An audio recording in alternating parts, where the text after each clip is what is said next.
ഞങ്ങൾ പുന്നക്ക റോഡിലുള്ള നമ്മളിപ്പോൾ ഏത് ഗിയറിലാണ് ഉള്ളത്? നമുക്ക് സെക്കൻഡിൽ ലോ ആണെങ്കിൽ എത്ര വരെ ലോയിൽ പോവാം? ലോ 15. ഓക്കെ. ഇപ്പം നമ്മൾ എത്ര സ്പീഡിലാണ് പോണേ? 20. ഇനി മുന്നിലോട്ട് എന്തെങ്കിലും പ്രശ്നം തോന്നുന്നുണ്ടോ? ഓടിക്കുന്ന ആൾക്ക് എന്തെങ്കിലും പ്രശ്നം തോന്നുന്നുണ്ടോ? ഓക്കെ. ആ വളവ് കഴിയുമ്പോൾ നമുക്ക് തേർഡിലോട്ട് ഇടാൻ പറ്റുമെന്ന് നിങ്ങൾ എന്ത് ചെയ്യണം എന്ന് നോക്കണം. അപ്പോൾ മുന്നോട്ട് നോക്കിയാൽ വളവ് നിവർന്നു, ആ ഓട്ടർഷ വരും നമ്മൾ കാണുന്നുണ്ട് ഇല്ലേ? അപ്പോൾ നമുക്ക് പ്രശ്നമുണ്ടോ? അപ്പോൾ നമ്മുടെ വണ്ടി ഓൾറെഡി 25 സ്പീഡായി. അപ്പോൾ ഇനി നമുക്ക് അഡീഷണൽ തേർഡിന് സ്പീഡ് ആക്കേണ്ട കാര്യമുണ്ടോ? ഇല്ല. അപ്പോൾ നമ്മൾ കറക്റ്റ് സ്റ്റിയറിംഗ് നേരെ പിടിച്ചു, ക്ലച്ച് കൂട്ടി നമുക്ക് എങ്ങോട്ട് ഇടാം? സമാധാനത്തിൽ. ഓക്കെ. കാലും എല്ലാം എടുത്തു. അങ്ങനെ അറിഞ്ഞ് മനസ്സിലാക്കി. ഇപ്പം നമുക്ക് എത്ര സ്പീഡ് മതി? 30 മതി. പക്ഷേ നമ്മുടെ വണ്ടിക്ക് 33 ആയി. നമുക്ക് എത്ര മതി? 30 മതി. വണ്ടി ഇപ്പോൾ 34ലോട്ട് എത്തി. അങ്ങനെ ആ സ്പീഡും കൂടെ നമ്മൾ കണക്ക് കൂട്ടി ഓടിക്കും. 28 വേണ്ട, 30ലോട്ട് പോകണം.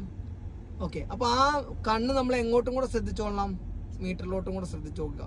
അപ്പോൾ മുന്നിൽ ഇനി പ്രശ്നമൊന്നുമില്ല. നമ്മൾ 35ന്റെ എബോവിലോട്ട് ആക്കുവാണ്. അത് എന്തിനാണ്? ഏതിലോട്ട് ഇടാനാണ് ഇനി? യെസ്. ഓക്കെ. സ്പീഡാക്കുക. ആയിട്ടില്ല, സ്പീഡായിട്ടില്ല. 35. ഓക്കെ ആയി. ക്ലച്ച് ചവിട്ടി. ഓക്കെ. ആ ഇടണ സമയത്ത് നമ്മുടെ സ്റ്റിയറിങ്, നമ്മുടെ ഈ കൈ എടുത്ത് ഒന്ന് ഗിയറിലോട്ട് വെച്ചേ. എന്നിട്ട് നമ്മൾ ആ ഇടണ സമയത്ത് നമ്മൾ സ്റ്റിയറിങ് ചിലപ്പോൾ ഒരു നൂല് ചിലപ്പോൾ പേടിയിൽ തിരിഞ്ഞിരിക്കും. അങ്ങനെ തിരിഞ്ഞിരുന്ന ആ വണ്ടി സ്പീഡാകുമ്പോൾ നമ്മുടെ വണ്ടി എങ്ങോട്ടാണ് തിരിഞ്ഞെങ്കിൽ അങ്ങോട്ട് പോകും. അപ്പോൾ ആ ഇടണ സമയത്ത് കറക്റ്റ് എന്ത് ചെയ്യണം? ആക്സിഡൻറ്റ് കാര്യമല്ല ഒന്ന് കുറച്ചാൽ മതി. എന്നിട്ട് സമാധാനത്തിൽ പേടിക്കണ്ട. അപ്പോൾ നമ്മുടെ കൺട്രോളിൽ വരും. 35 വരെ നമുക്ക് എന്ത് ചെയ്യാം? 4th ലോ ആകാം. ആക്സിഡൻറ്റ് പൊക്കോ, മെല്ലെ പൊക്കോ. അപ്പോൾ ആ ഇടണ സമയത്ത് നമ്മൾ സ്റ്റിയറിങ് കറക്റ്റ് എന്താണ് നമ്മുടെ ട്രാക്കിൽ നേരെയാണോ എന്ന് നമ്മൾ ശ്രദ്ധിക്കുകയും കൂടെ ചെയ്യണം. അല്ലാതെ നമ്മുടെ ശ്രദ്ധ സ്റ്റിയറിങ്ങിലോട്ട് വന്നാൽ നമ്മുടെ കയ്യിൽ നിന്ന് ചിലപ്പോൾ വണ്ടി എന്താവും? മാറിപ്പോവും. അപ്പം മുന്നിലോട്ട് നോക്കിക്കോ. ആ വളവ് വരെ നമുക്ക് എന്തെങ്കിലും പ്രശ്നമുണ്ടോ? ഇല്ല. ആ ചേമ്പിൻ്റെ എല്ലാം അങ്ങോട്ട് നമ്മൾ നോക്കണ്ട കേട്ടോ. റോഡിൻ്റെ സൈഡിലോട്ടുള്ള അങ്ങോട്ട് നോക്കി ആക്സിഡൻറ്റ് എടുത്ത് പോവാണ്. പൊക്കോ, ഒന്നുമില്ല. ആക്സിഡൻറ്റ് എടുത്ത് പോവാണ്. അപ്പോൾ നമ്മുടെ മനസ്സിൽ ഓർമ്മ വേണം, ഇനി ഒരു ലൈറ്റ് കത്തുണ്ട്, അപ്പോൾ നമുക്കൊരു ബുദ്ധിമുട്ടുണ്ട്. അപ്പം മെല്ലെ ആക്സിഡൻറ്റ് കാലത്ത് ജസ്റ്റ് ബ്രേക്കിലോട്ട് വെച്ചു മതി. ക്ലച്ച് ചവിട്ടി തേർഡിലോട്ട് ഇട്ടോ. ബ്രേക്ക് ചവിട്ടി കുറയ്ക്കേണ്ട കാര്യമില്ല, കാരണം സ്പീഡ് ഓൾറെഡി കുറഞ്ഞു. കണ്ടോ? അപ്പം നമുക്ക് കുത്തു വന്നോ? പക്ഷേ എന്തിനാ ഇവിടെ തേർഡിലോട്ട് ഇട്ടത് നമ്മള്? കുറയ്ക്കാൻ. പിന്നെ നമ്മൾ 35ലോട്ട് പോണോ?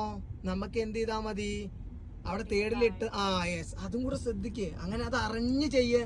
ഞാൻ നിന്നെ കുറ്റമൊന്നും പെടുത്തൂല, കാരണം നിങ്ങൾ വേറൊരു ആളുടെ കൂടെ ഇതുവരെ പോയിട്ട് ഇന്നിപ്പോൾ ഒറ്റയടിക്ക് എൻ്റെ അടുത്തേക്ക് വന്നിട്ട് ഞാൻ പറയണ പോലെ ഒറ്റയടിക്ക് ചെയ്യണമെന്ന് വെച്ചാൽ നടക്കുമോ? ഇല്ല. പക്ഷെ എന്തായാലും മനസ്സിലാവുണ്ടോ? നിനക്ക് നമ്മുടെ പിള്ളേരോട് എന്താ പറയാനുള്ളത്? ഇവിടെ വന്നു കഴിഞ്ഞാൽ സെറ്റാവോ? സെറ്റായിട്ടുണ്ട്. ഓക്കെ. അപ്പം ലൈസൻസ് ഒക്കെ ഉണ്ട്, എടുക്കാൻ താല്പര്യമുണ്ട്, പഠിക്കാൻ തുടങ്ങിയിട്ടില്ലെങ്കിൽ ഞങ്ങളുമായിട്ട് വരുവാണെങ്കിൽ ഞങ്ങൾ ഫുൾ ക്ലാസ് വന്ന് പഠിപ്പിച്ച് ക്ലിയർ ആക്കി നിങ്ങളുടെ വീട്ടിലെ വണ്ടി ഏതാണെങ്കിൽ ആ വണ്ടിയിൽ നമ്മൾ സെറ്റാക്കി തരും.